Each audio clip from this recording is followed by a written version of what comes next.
Hello and welcome to a lecture on Jim Crow America. Now in this online lesson we are going to examine a range of different aspects of African American life from roughly the period 1877 through until the period just before the outbreak of the Second World War. There are a number of things that we're going to examine. First of all, just to kind of give you an idea as to what we mean by Jim Crow America, what predates Jim Crow America, so what is the kind of context leading up to 1877, and then we'll look at some kind of specific events, the main ones being the First World War and the Great Migration.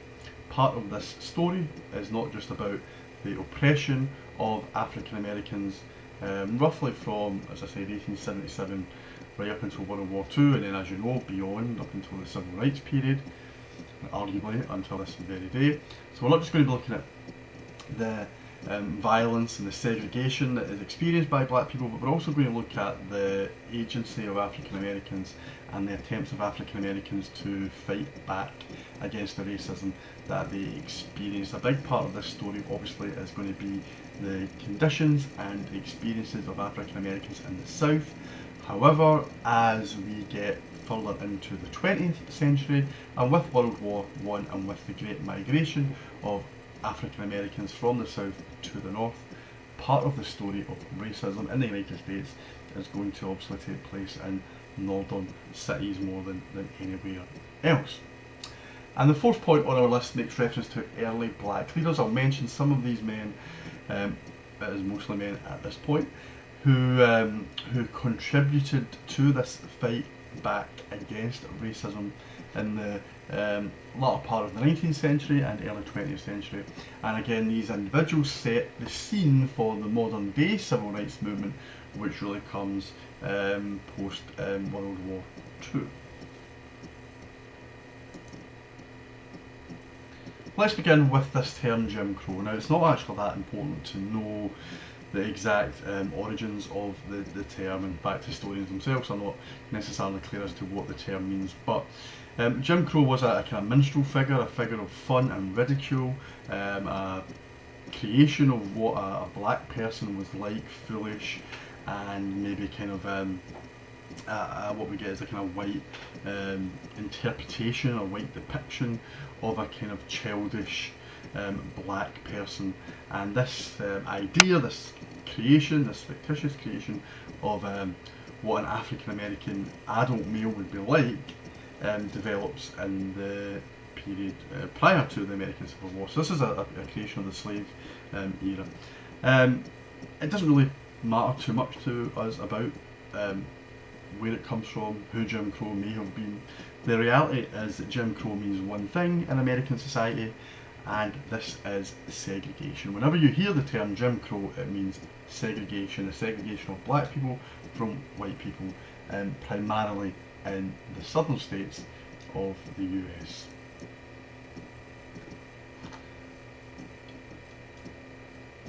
Okay, we're going to focus on three areas initially to get our heads around this idea and concept of Jim Crow America, and we're going to look at areas in which African Americans had made progress during the Reconstruction era, which I'll touch on very briefly in a moment, and these areas of progress were challenged by white Americans, white Southern Americans, during the period post-Reconstruction.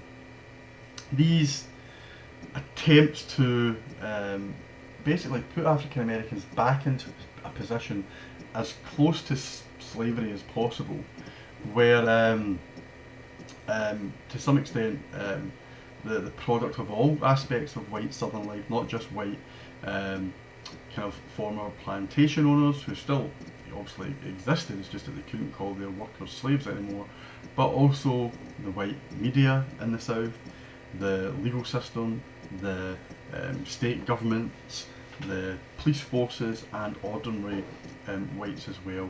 There was a real attack on any form of African American progress from all segments of white Southern population, and the Democratic Party played a key role in ensuring that African Americans who had made gains during Reconstruction would see an end to this progress. So we're going to cover these areas: the challenge to the 14th Amendment, the challenge to the 15th Amendment, and also we're going to look at the Southern way of doing things post Reconstruction, and that involves white terror, an attempt to keep black people in their place.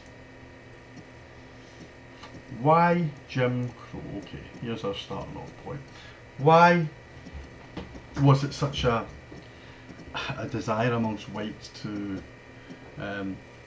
ensure that African Americans, in spite of being emancipated in the South from their condition of slavery via the 13th Amendment to the Constitution, which is in 1865, just as the Civil War ends, why was there such fear of black people, black men in particular, in the aftermath of the Civil War? Well, I have to touch very briefly on the period that we call the Reconstruction era. During the Reconstruction era, following the emancipation of slaves with the 13th Amendment, we have the 14th Amendment of 1868, which granted black people civil rights across the United States, i.e. they could not be discriminated against based on the colour of their skin. And then in 1869 we have the 15th Amendment, which granted African Americans the right to vote. You could not be denied the vote based on the colour of your skin. So there's very quick progress for African Americans. By the time we get to 1869, there has been an attempt by the Republican Party, who now control much of the South in the aftermath of the Civil War. There's an attempt by the Republican Party to obviously maintain their political power, and the way to do that is to give black people a vote. But there were some genuine Republicans who wanted African Americans to have the same conditions as all white people in America. This was the ultimate idea of equality in America, and that all men were created equal. So, how did white Southerners respond to this? Now, if you just try and put yourself in the position of white Southerners post-Civil War, they saw the end of the institution of slavery, which had dominated their Southern way of life for 300 odd years. They had been defeated by a Northern army during the war. Part of that Northern army included freed black men who had joined these Northern armies. All of a sudden, at the end of this war, black people were now free, and black people during the Reconstruction era were taking on jobs that had been predominantly done by white people, but not just jobs, but now black people were getting a chance to negotiate with their old plantation owner on wage levels and wage rates and conditions of service, and black people were now taking on political posts as mayors or as state representatives, and on some occasions, 2 examples, blacks were now taking on some of the most important political posts in the country. They were black senators. There were 2 black senators. There were numerous black members of the House of Representatives. Now, this progress, right, this is clear examples of progress, especially in terms of economics and politics. This was too much for white Southerners, who just couldn't quite accept blacks as their equal. They had been conditioned to see blacks as being racially inferior, and now all of a sudden they were meant to treat these black people as their equals. I want to take you through a few sources. They come from a book by the historian earlier on, Bennett Jr., and this is an excellent book. You can find it on My City in the final chapter of the Jim Crow online book. It's a really good chapter, The Life and Times of Jim Crow, because it gives us a sense of the fears that existed amongst black people and the response to these fears amongst black people. Now, I've given you some sources, right, and you can see these sources here. And I just want to kind of take you through these very briefly. I'm just going to highlight a couple of points. Source 1 that I've kind of scribbled here at the top, and then source 2, and then we'll look at source 3.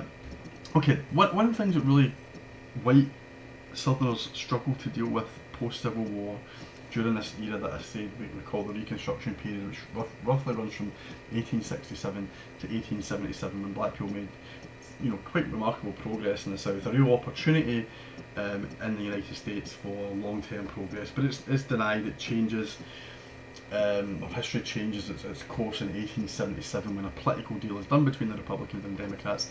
The Republicans kind of accept that the Democrats will take control over the southern states again if the Republicans can win the national election, a contested election in 1877. So there's a kind of political deal done, and northern troops removed themselves from the south in 1877, and really we see a return to some extent the kind of white rule that existed during the slave period, but in some respects it's much uglier and it's less safe for black people post-slavery. They had security, they had some form of protection under the slave system.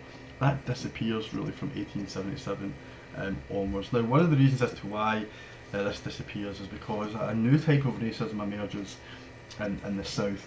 And I just want to kind of point to this little bit here, roughly halfway down page 256. The Jim Crow era, right, as it says here, becomes part of the marrow of America, right? What really upset or what really scared white people, white men, was the following. The cornerstones of the Great Wall were two taboos, right? This wall of Jim Crow, this wall of segregation and separation. These two taboos were interracial eating and intermarriage. Now they're very different, aren't they? The idea that you could, as a white person, get slightly freaked out about having food in the same place as black people is really hard for us to comprehend, right? The second factor, intermarriage, well, it's still hard for us to comprehend, right?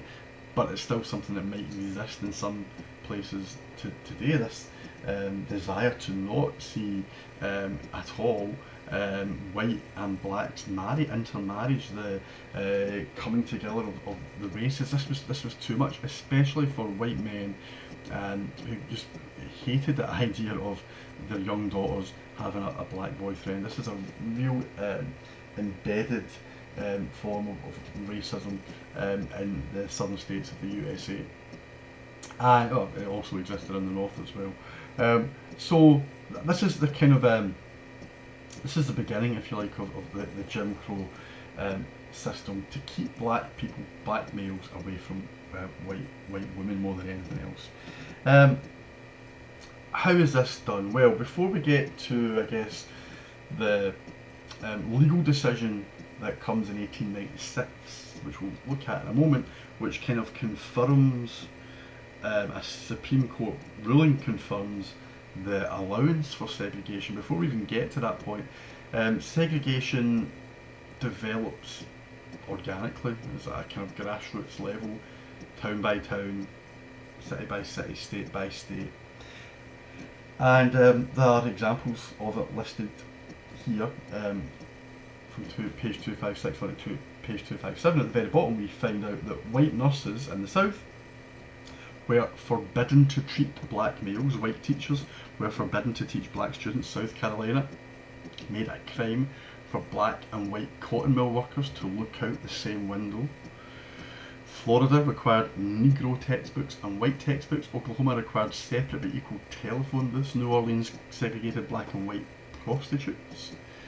Atlanta provided Jim Crow Bibles for black and white witnesses. Right, so we start to get the beginnings of a black way of life and a white way of life, and they were not to come together. The only time they would really come together is in the workplace, and that's when obviously white plantation owners would be superior to the black worker, and that was fine. But on the whole, black lives and white lives were to be separate. Now, one of the things that I guess we should pick up on here is this is a new development. This is a new type of racism, and this is maybe a new type of racism that can be seen not just in the United States, but these ideas are prevalent in Europe as well, hence why we've got the kind of race for taking control of parts of Africa, and colonialisation increases during this point amongst European powers. And I guess as we closer and closer to the 20th century, these pseudo-scientific ideas about race really start to take hold, and we also see this reaching its peak with fascism and Nazism. One of the things that we have to bear in mind is that in the period of slavery, black men, black women, especially on smaller plantations in the south, maybe a plantation or maybe in a farm where there's one or two or three or four slaves, very small kind of farms, very small scale slave owners, they would have shared the same toilets, they would have shared the same houses, they would have sat and had dinner together at times. Racism was different under slavery than it is under this Jim Crow period, and that's because there's a new type of fear now that black men and black women are free. When they weren't free, that fear did not exist. So we get an attempt under this new system to discipline blacks, and we get the desire to punish and humiliate blacks wherever possible. That's really the argument that Bennett puts forward. Racial theory is now key to segregating blacks from whites, and that might be the reason as to why Jim Crow exists. Now, just to go back very quickly, one of the best ways to segregate blacks was to humiliate them, and to humiliate blacks was to ensure that they could not become educated. By the time we get to the 20th century, the end of the 19th century, possibly only 1/3 of African Americans are being educated. If there's black teachers, there's not often black school buildings. If there's black school buildings, there might not always be black teachers, and therefore it's quite difficult for African Americans to get an education, especially if they need the money and kids are working as sharecroppers on white plantations. Part of the story that I mentioned earlier on was black people fighting back, and one of the ways they obviously did this was to ensure that their own race would receive an education. One of the ways that this could be achieved is through the black church that could fill in the gaps, or try and plug the gaps where white governments refused to kind of give black kids access to education. When there were black schools, segregation was obviously in place, and segregation was evident in terms of how black people were treated. I'm going to give you an example here. It's from page 257, where I've said source 2, and it's this statistic, right, quite a useful statistic. The example here is from South Carolina, and it's from 1915. This is once we have kind of so-called legal segregation in place. It says, no state expressed this approach to education more clearly than South Carolina, which spent in 1915 $13.98 for every white student and only $2.57 for every black student.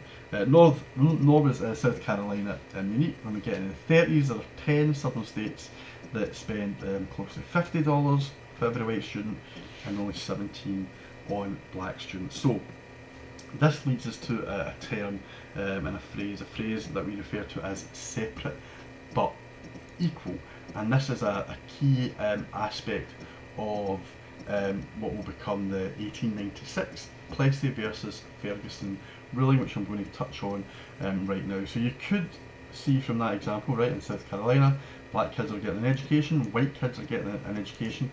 They are separated from each other in different schools.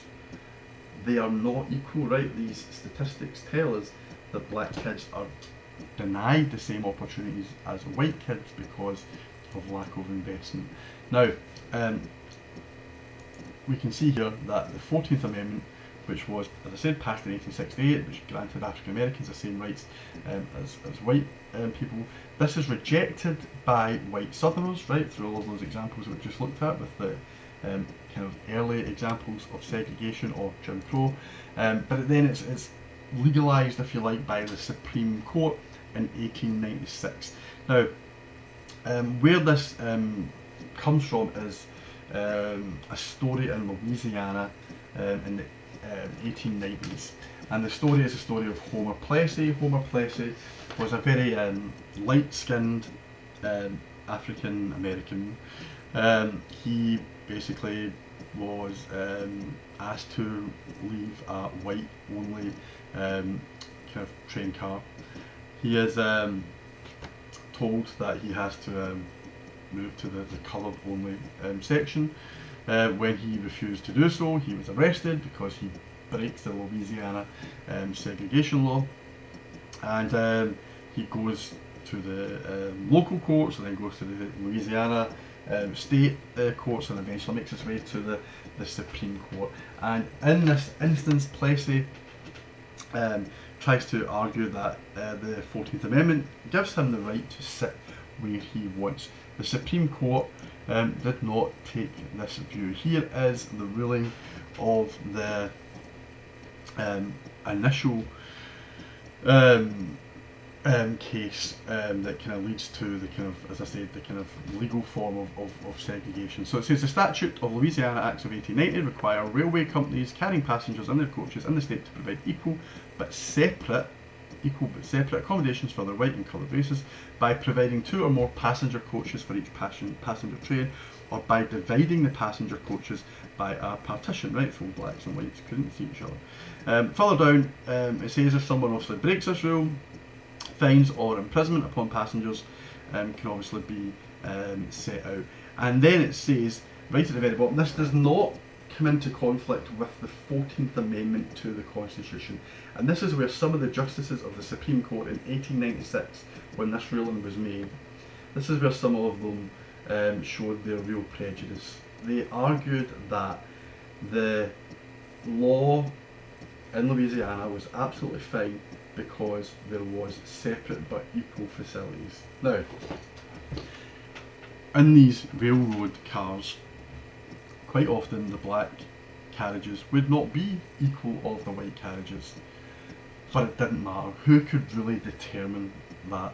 And the Supreme Court definitely wasn't going to bother with deciding on what was better accommodation or not. The point was, blacks had facilities, whites had facilities. Black people were not being denied their constitutional right of the 14th Amendment because they were not being denied anything that white people had. They were basically being given the same opportunities, the same services as white people in the eyes of the Supreme Court. But when we look at the South Carolina education case, we know that separate was never equal. But that ruling from 1896, the Plessy versus Ferguson ruling, sometimes known as a separate but equal ruling, is really the beginnings of Jim Crow. From this point right through till the modern civil rights period, from really the Brown versus Board of Education case, through Rosa Parks, right through to Martin Luther King, these examples in the 50s and 60s try and overturn this 1896 ruling. So we're going to see roughly 50 odd years of segregation in the southern states of the USA, an apartheid system, if you like. And Plessy versus Ferguson, once it was in place, allowed southern states to write their own legal codes that would ensure that separate but equal in inverted commas, could be implemented. And this little list here tells us all of the examples of where separate but equal would persist. When we get to the modern civil rights period, we will see that many of the examples given here would have to be targeted separately. So when there's an attempt to overcome segregation, the civil rights movement have to chip away at each of these kind of examples independently, and that's a story that we will come to. Here are some of the most common and kind of famous images of African American separation from white people. So you would have coloured waiting rooms, obviously sinks as well, water fountains, and you would get white only restaurants sometimes, you would get black only hotels, a desire amongst white residents, in particular housing areas, to keep the suburbs free from black people, and the whole idea of blacks and whites being equal within society in the South really disappears. I would like to just very quickly say that it also exists in the North. There's some interesting examples of beaches in the North where black people and white people are not kind of able to frequent together because rules are put in place that say only certain people within a certain neighbourhood can use beaches, even though they're public beaches, and these were attempts to kind of try and keep black people away from whites. The North, as I said, becomes more of an issue, more of a story regarding racism post World War One, which we'll get to. Let's move away from the 14th Amendment and look at the 15th Amendment, the right to vote. Now, black people had voted in the South. Black people in the South had voted Republican. Black people in the South continued to vote Republican, arguably right up until the Kennedy election, which was 1960. Although some black Southerners were kind of willing to vote for FDR because FDR had policies in place that might benefit some African Americans during the Depression. But the Republican Party do very well from implementing the 15th Amendment, from allowing black people to vote. But once we get to this compromise of 1877 and the Republican Party accept defeat, if you like, in the South, and the Democrats take control again, then racism, which is very much associated with the Democratic Party, racism really starts to flourish. And one of the kind of obvious ways to ensure that the Democrats maintain their position of power in the South post 1877 is to implement laws that will stop black people from voting. And these three examples here, poll taxes, grandfather clauses and literary tests, were methods of denying black people the right to vote. The poll tax was a simple one, charge people the right to vote. If you couldn't pay your poll tax, you could not get the opportunity to vote. Many black people, poor black sharecroppers working on farms, kind of tied to the land, not that dissimilar from slave conditions, didn't have money. They were constantly in debt, what we call peonage. They were constantly in peonage to their white plantation owner. So they didn't have the money to register to vote. If they did have the money, if they were a kind of small independent black businessman and they did have the money to vote, then sometimes the grandfather clause would be implemented by a particular state. These grandfather clauses stipulated that if your grandfather voted, you could vote. Now most black men in the South, their grandfathers did not vote because their grandfathers were slaves. So therefore, you could not vote. This made it more likely that white people who could not afford the poll tax could vote. And then the final example that was commonly used was the literacy test. There's a little example of the literacy test here. They were made incredibly difficult to pass intentionally, obviously, so that whatever, this is an example from Louisiana, there are 29 questions or 30 odd questions per test. There's no way that a black person attempting to get the vote, as they answered these questions, there was no way they were going to get them right. One, because they're really difficult to read sometimes, but two, they are set up intentionally to confuse, and these could be interpreted in numerous ways, and there was not one particular answer. So you would always get white administrators in the offices where blacks would go to register to vote. They would always have a way out from stopping black people from voting by saying, oh well, you never got question 26 correct because in the third square below you did not write the second letter of the fourth word. So it's easy to you could write Q, that could be the second letter of the fourth word, or the second letter of the fourth word is fourth, so it could be O. So these were intentionally impossible questions to answer. So if you look at the rejection of the 14th Amendment, the rejection of the 15th Amendment, black people are losing the rights that they had earned during the post-slavery period. And if you add to all of this the segregation, the denial of the vote, racism, and the kind of everyday practices of racism, then life in the South for black people post-Reconstruction is incredibly challenging, very difficult. It's no wonder that black people tended to just kind of live amongst their own people, because entry into white society could lead to violence. And as I say, we will get to this story of black resistance, but it's very difficult sometimes to resist when you are a minority in an area where the majority don't just have the best jobs and the most money, but they also have a police force and a legal system in place that allows for violence against black people, and therefore black people often did have to live in fear. Now, the next little section is, I guess, a little bit of a case study, and I'm going to show you some information now, but most of this information is on my city, and there's a little video, picture, postcard sequence that I want you to watch in your own time via this Sway presentation, which focuses on the horrific experience of lynching. So, one of the most, I guess, successful ways of ensuring that black people knew their place was not just through legal decisions, such as Plessy versus Ferguson, but through violence. Violence would be the main method of keeping black people in their place.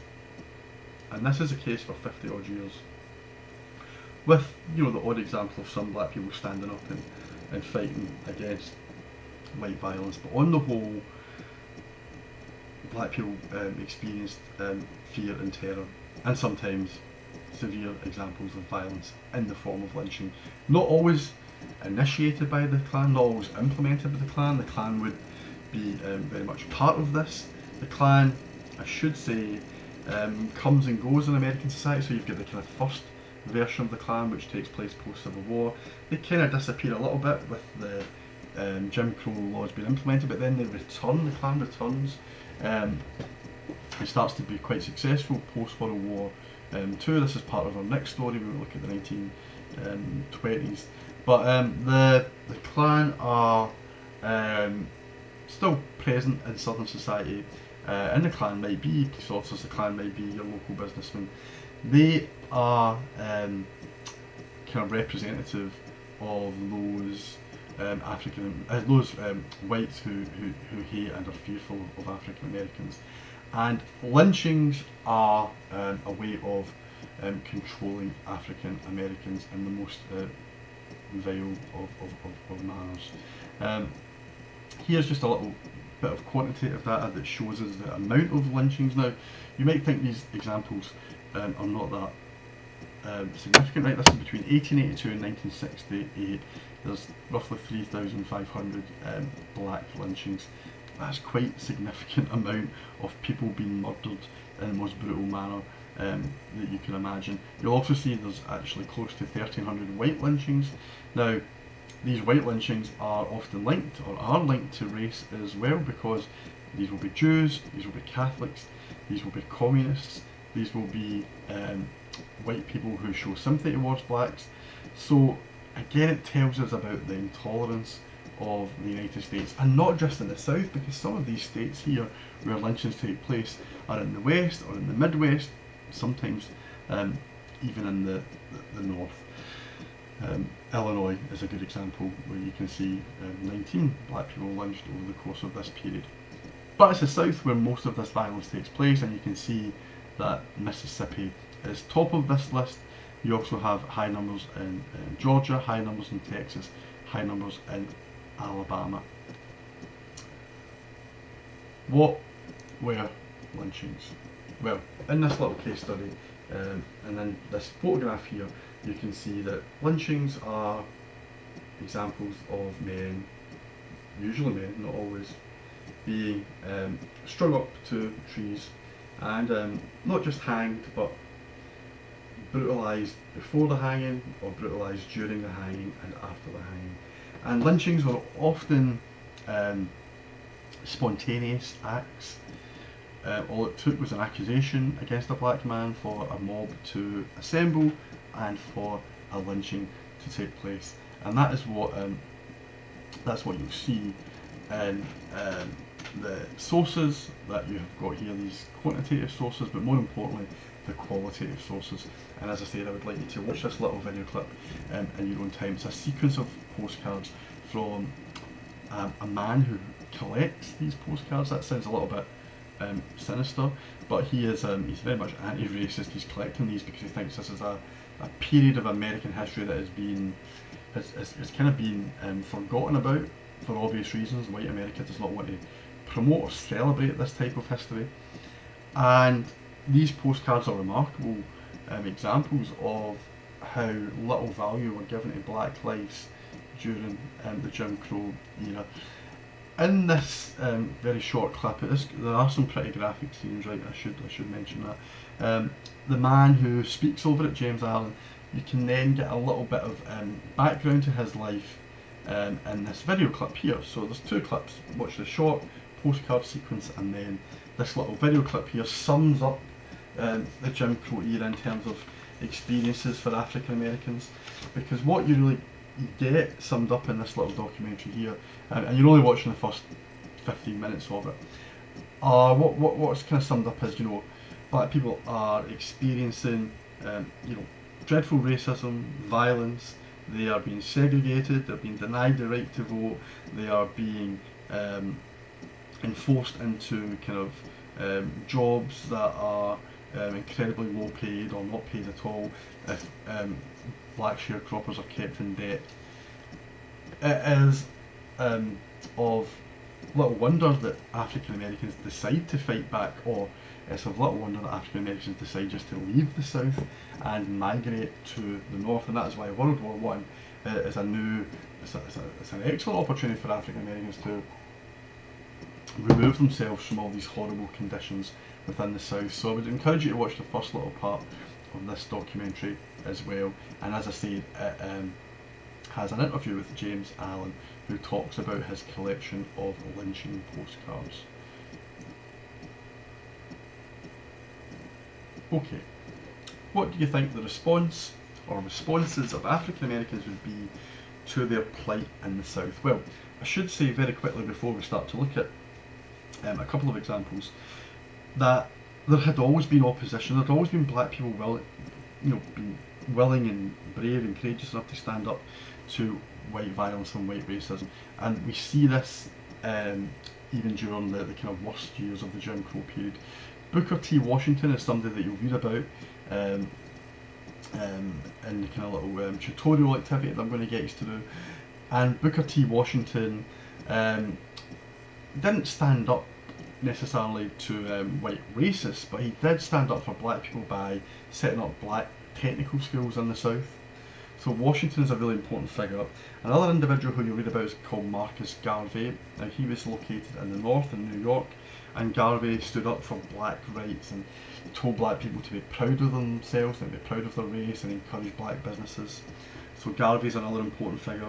W.E.B. Du Bois, who we'll see some of his work in a moment, also believed that black people should get as good an education as possible, because that's what will bring the race upwards, that's what will bring black people to a place in American society where they can be treated as equals.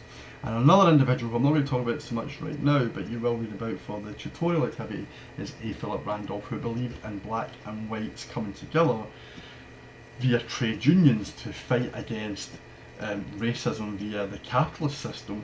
So it's a kind of bit of black and white class unity is what African Americans require to improve their conditions. I should say that Randolph, Garvey and Du Bois are less interested in conditions in the South.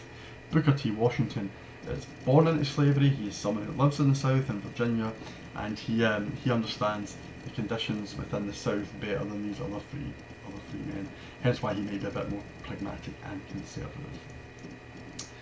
Let's begin with World War One, and I'm not going to talk about the war too much here. I'm not interested in the actions of these men. You can read about one of the groups called the Harlem Hellfighters, who on my site there's a little kind of video clip about them. You can read about the Harlem Hellfighters, this black regiment during World War One who fight in France as a black segregated unit, actually under the control of the French, because the American white generals did not want to lead these black soldiers. So that information is there, but I'm more interested in the impact of World War One on American society back home. So African Americans will fight in World War One with great success. Right, here's the kind of number who go. Not all of them, I should say, fight. There's African Americans who are part of the war effort, but they're not involved in combat. They they go to war with the intention, obviously, of doing what Woodrow Wilson had asked, which was to defend liberty, to defend freedom. And they do so thinking that when they come back from the war, they will be rewarded for their actions. They will be rewarded for their bravery, and they will be able to therefore demonstrate to Americans, white Americans, that they are equal to white soldiers and therefore equal to white citizens. So the first source that you have here, source 7, comes from an article quite late on, when the war is not that far from ending, July 1918. W.E.B. Du Bois writes in the Crisis magazine, which is a magazine of an organisation that emerges during this period called the NAACP. That's the National Association for the Advancement of Coloured People. The NAACP is really the first African American civil rights movement or organisation. In this article, Du Bois asks black people, black males, to close ranks, to join up with the war effort, to do their bit, and to demonstrate that they are patriotic Americans. So, listen, this article, this is a crisis of the world. For all the long years to come, men will point to this date, and it says, "We of the coloured race have no ordinary interest in the outcome. That which the German power represents today spells death to the aspirations of Negroes and all the darker races for equality, freedom and democracy." So Du Bois really believes in this idea that the United States is a freedom-loving democratic nation, whereas Germany in World War One was Germany was an autocratic power. Germany had a reputation for not treating its minorities particularly well, where it had colonies in South West Africa, which is modern day Namibia, and African Americans could do their bit for the cause. So lots of optimism, and African Americans do go south to the north to sign up for the army. Some work in the north in factories, and there's a real kind of concerted effort. When the war ends, and when African Americans come home, and African Americans have been treated really poorly by the American military during the war, in spite of their heroic efforts, when they return home, Du Bois writes another article, right? He calls it "Returning Soldiers," and in this article, Du Bois does not hold back. He talks about America in the following way. He says, "Today we return from the slavery of uniform, which the world's madness demanded upon us. We stand again to look America squarely in the face and call a spade a spade. We sing, this country of ours, despite all its better souls have done and dreamed, is yet a shameful land." This is quite powerful language from Du Bois, right? He calls America a shameful land. Why? Because it lynches. And then he goes on and says, not only does it lynches, but it disenfranchises its own citizens, black people. He then talks about education and the lack of it for African Americans. It encourages ignorance. He then goes on to talk about how black people are exploited in the workplace. He then says it steals from us. It insults us. Right? He goes through this list of how black people had fought for democracy abroad, but they have no democracy, they have no equal rights back home. The language right at the end of this is remarkable, and it shows you that maybe African Americans will be inspired by the war in terms of them having a little bit more desire to stand up for themselves. This article in the Crisis caused real consternation amongst white Americans. In fact, this article led to the Crisis magazine being delayed publication because of the fear of what Du Bois had said, where he concludes by saying, we return from fighting, we return fighting." Now, that's not just kind of regular language where, fighting for civil rights, fighting for equality, but these are now trained black men who had fought in a war who might return fighting, and that definitely led to some fear amongst white Americans. I want to give you a little account from an election campaign in Florida in 1921.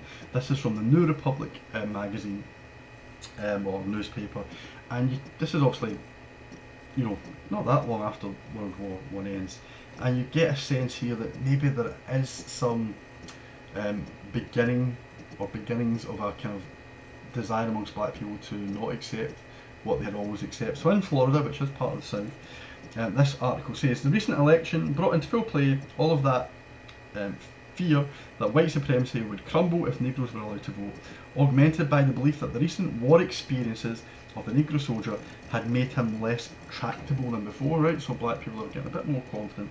In many southern cities and towns, parades of the Klan were extensively advertised in advance and held on the Saturday before an election, right, to obviously intimidate blacks from voting. Today, the Negro is neither so poor, not so ignorant, not so easily terrified as he had been in the past. A fact known by everybody but the revivers of the KKK. Instead of running for cover, frightened, the mood of the black man or black woman now is to protect himself and his family by fighting to the death.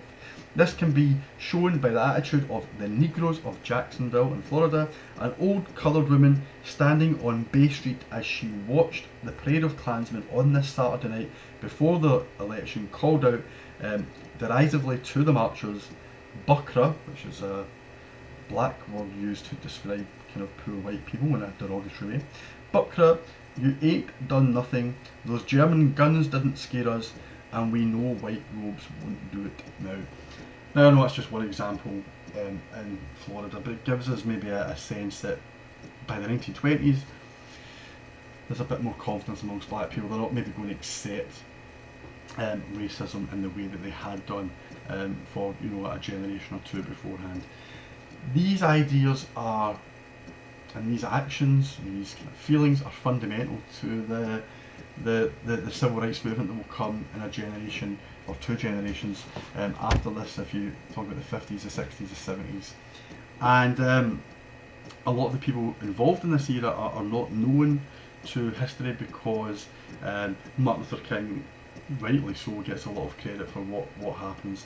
And people know about Malcolm X and some of the other kind of key events. But we don't maybe know so much about ordinary people who we just spoke about there, or W.E. Du Bois, or Booker T. Washington, or Marcus Garvey, or A. Philip Randolph.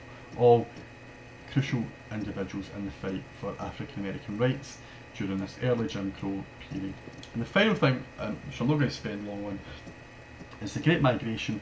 Now, with African Americans going north for the opportunity to sign up for the military, then you get males mainly going, but some females would go with them, some family members would go with them. As African Americans go north, they get a sense of a different type of life, even if they're only there for a short period of time before they go away and join the military. You get this desire maybe to make a move to the north permanent.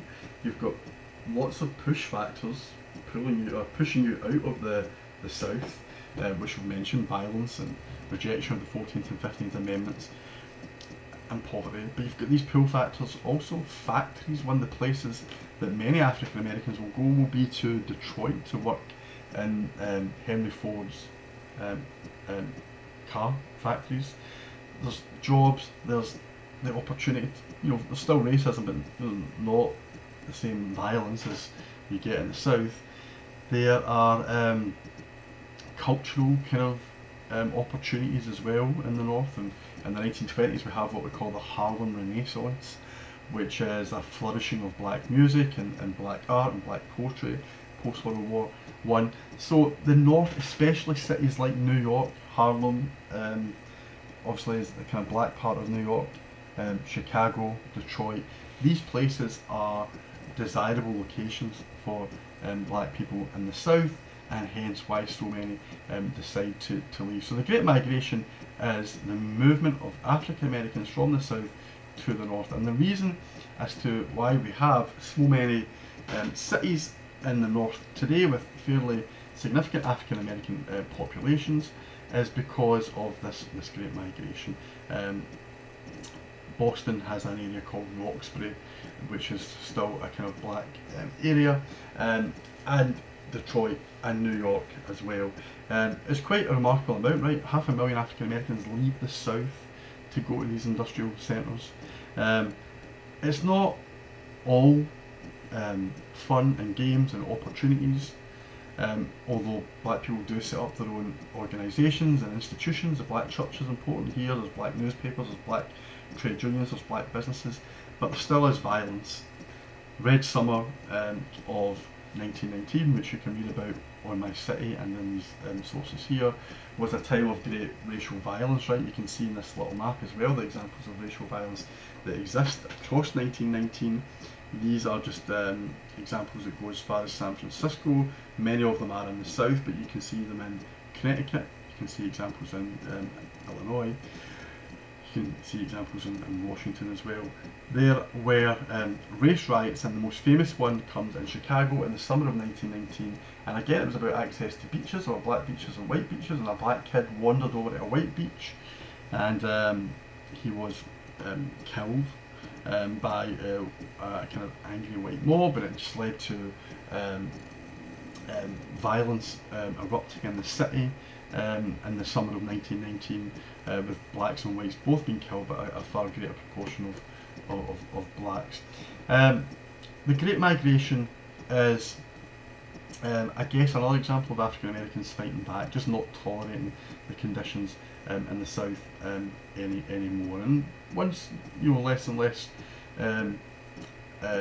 black people live in the South, although there's still a very high number, obviously, in the 1920s and 30s, because the Depression actually stops black people migrating because there are no job opportunities in the North, so actually the South might even become a better option. But it maybe means that whites have to kind of value blacks a bit more in the South, because they don't have the same kind of pool of labour. If you lose 500,000 people, you're maybe losing 500,000 people who could have worked on plantations. So that's all I want to kind of cover now. There's stuff on My City that I'll email you to tell you to kind of look at, and I'll give you information on the kind of tutorial activity that I want you to do as well, regarding those 4 individuals that I mentioned today: Dubois, Garvey, Washington and Randolph. But that is all for now. Thank you very much.